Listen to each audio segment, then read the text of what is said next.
Tapos yung may-ari, kiklaim niya. That's another issue, Mr. President. Yes, Mr. President. But, you know, Mr. President, the gap is so huge. Napakalaki, Mr. President, na yung napondohan po natin is not even a fourth of the classroom needs. So definitely, Mr. President, uunahin natin yung mga shovel ready. For the first year, and I'm guessing ang prediction ko po for the first 3 years, we will be able to work very fast in the areas na handa na po. Kaya mahalaga po yung kahandaan. That's actually we put that in the bill as one of the main standards for choosing a site, no? Dapat handa na po siya, meaning lahat ng mga problemang ganyan po naka-resolve na. But with regard to the land, Mr. President, so unang-una, yung condemned nandiyan na, pwede pong gumawa ng bago. Yung pangalawa is to go vertical, no? And do a second or a third or a fourth floor. That's not addressing the issue that I raised. What if the owner of the land where the Yes, Mr. President. condemned classroom or school building sits, biglang lumabas, oy, akin yung lupa na yan. Hindi ko na kayo pinapayagan na mag-construct. How do we resolve that issue? Mr. President, this is where the LGU comes in, Mr. President. Babrasuhin ng LGU. Well, kakausapin po ng maayos, no? But I have visited some schools na yung pamilya po na may-ari nag-aaway sila. Kaya nakatenga. Pero Especially heirs, ha? yes, Remember, Mr. President. pag namatay yung original owner, kailangan pang mag-extrajudicial settlement. At minsan umaabot sa mga apo. Ang daming pipirma dyan. I'm aware, Mr. President. But the truth is, Mr. I'm just President. anticipating this all these issues. Yes. I'm not really opposing Yes, Mr. President. this measure. In But, fact, sabi ko nga, I'm fully supportive. Opo. Kaya lang, baka mag-crop up yung mga problema na hindi ina-expect, saka pa lang tayo mag-cure, late na tayo. Mr. President, with how big this problem is, ang tingin ko po, all of those with problems, we can move them down to next year. Unahin na muna natin yung mga ready to build na po at handa na. And to be fair, Mr. President, since we've been working with LCP and LMP here, nagsasubmit naman po sila ng mga schools na handa na po talaga. And we do check kung maayos po yung titulo, merong deed of donation. Definitely, Mr. President, up to the first 2 or 3 years, we will have enough schools na wala pong problema na pwede tayo mag-build. And in the meantime, our LGUs and DepEd can work on securing these necessary approvals, Mr. President. So with the help of the LGUs, assuming na naipas na natin itong batas, with the help of the LGUs, CSOs, etc., in 3 years, ano po yung ina-anticipate nating number of classrooms na maitatayo? Mr. President, the last time po tayo nag-privilege speech, we talked about finishing this problem in 6 years, no? At 6 years, we need to spend about 90 billion pesos every year for 6 years at a price cap of 1.8 million pesos per classroom.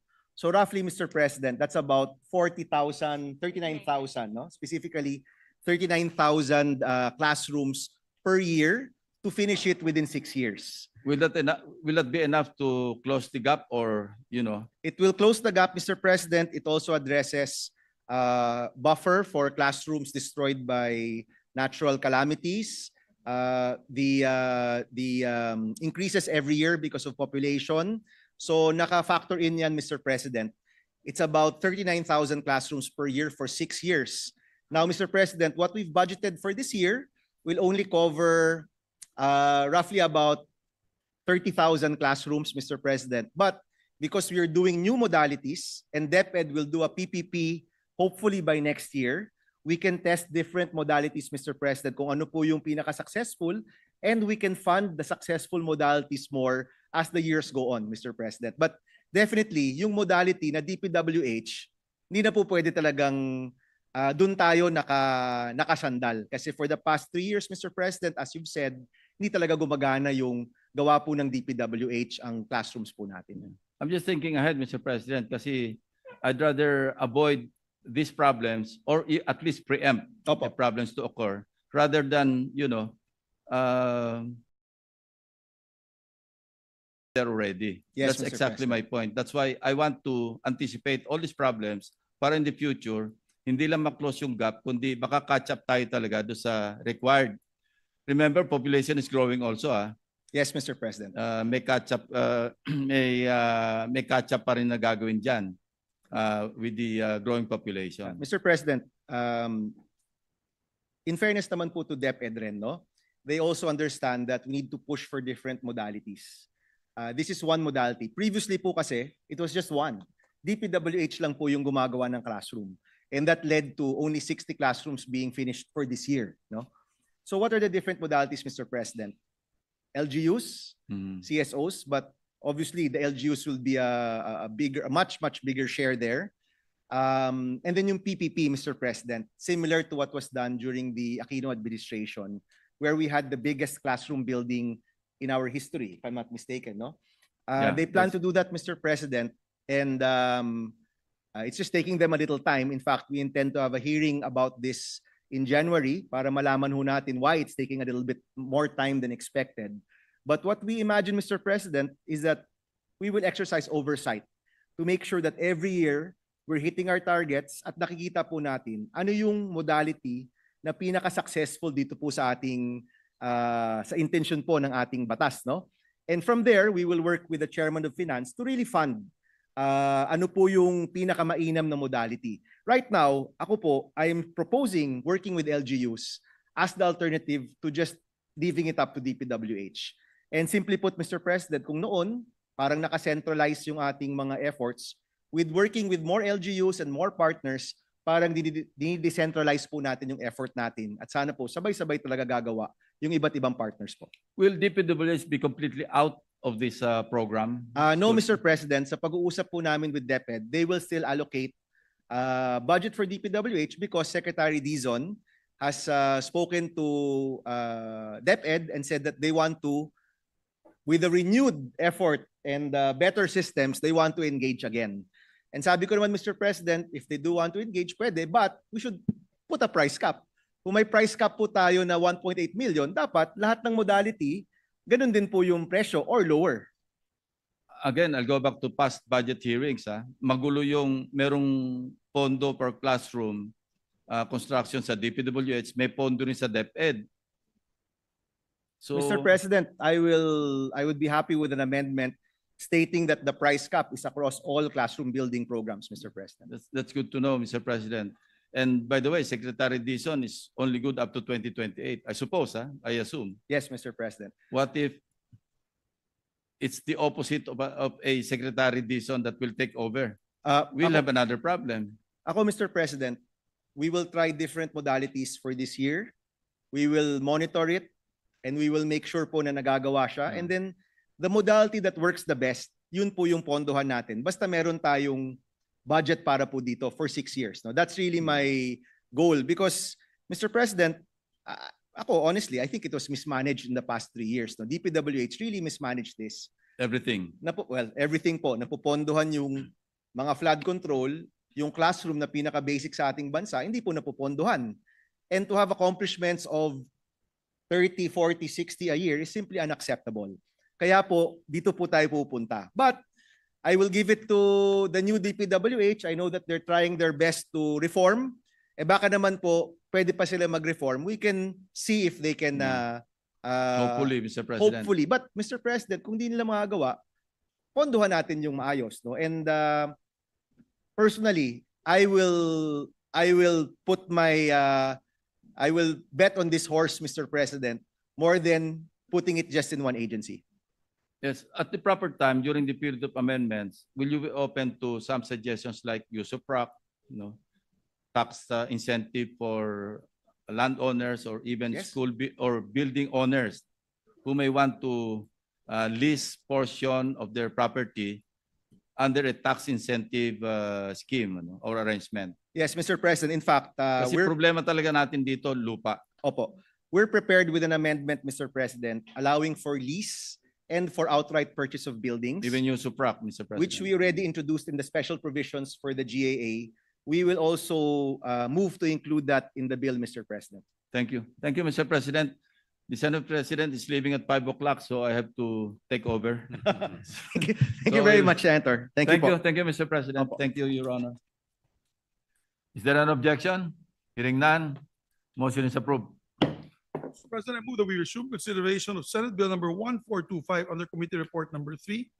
This is the Aklan Piña Conservation Innovation Center, the municipality of Calibo, Aklan, and recognize the sponsor, Senator Lauren Legarda, to no longer manifest. Kung pwede, Mr. Is there any President. objection? The Hearing sponsor none, Senator Legarda is recognized to sponsor by The interpellation. measure has been Interpellation. sponsored, Mr. President. Yes, there's just a manifestation from Senator Joel Villanueva.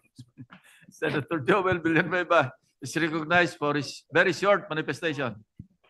I was about to give a manifestation, Mr. President, but if I'm being pressured by the majority leader to just give a very short, then I will ask some questions. But this is just to put on record, Mr. President, that this representation is one of the authors of this measure. And I'm glad that my colleagues, not just from the majority, but also from the minority, are very supportive of this measure. It was actually last Congress, Mr. President, when we started pushing for this particular measure. And I myself was a living testimony of what our kababayans in Aklan are doing. This representation actually as a living witness, Mr. President, of this particular industry, and we are very supportive of it. And we congratulate the author for this measure. And again, put into the records of this August Chamber my support for the measure. Thank you, Mr. President, and no member of the minority would ask any more questions, Mr. President. We appreciate your comments. Thank you very much. When you were majority leader, Mr. President, this was passed on third reading already. In the previous Congress, this was passed on third reading. So the fact that I had to go through it again, and I assume nobody would want to ask about Piña, but if you want a lecture on Piña, I can give you a lecture on Adjourn na another tayo. date. Thank you, Yes. Mr. President. Yes, maybe on another time, Mr. President, the gentle lady could come up with a privileged speech on Piña on another time. For your Mr. information, President. that's a UNESCO intangible cultural heritage. I know, Mr. President. This is a very important measure being pushed by the champion of culture and arts of the Senate, Senator Legarda. Mr. President, there being no other member who wishes to interpolate the measure, I move that we close the period of interpolation. I Is so there an objection? Hearing none, motion is approved. Bukas na sabi.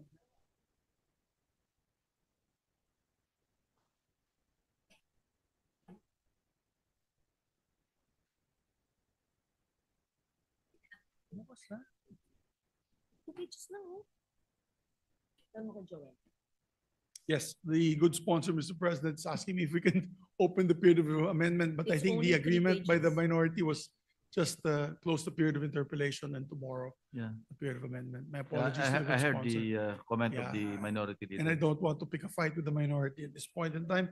So, Mr. President, I move that, did I suspend already?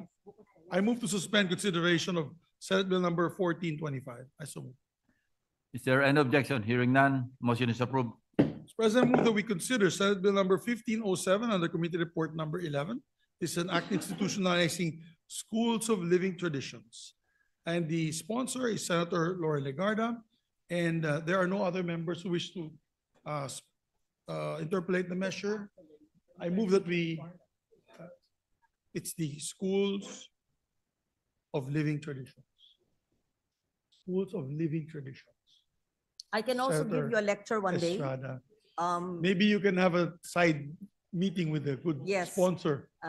This is very important, Mr. President, because the schools of living tradition are sources of livelihood of our indigenous peoples and other of our kababayans in the rural areas. And we've been doing this work with the NCCA who are present here today. And if my dear colleagues would want to be briefed on the SLTs, I would be more than happy to have a session on the schools of living tradition with audiovisual presentation. Actually, Mr. President, in Bukidnon, we do have schools of living traditions there. The Manobos, the Landigs, the Matigsalog, they have these schools. So we're just, I think you're institutionalizing, the lady senator and chairperson is just institutionalizing these schools. So, Mr. President, with no further interpolation, I move to close the period of interpolation. Is there an objection? Hearing none, motion is approved.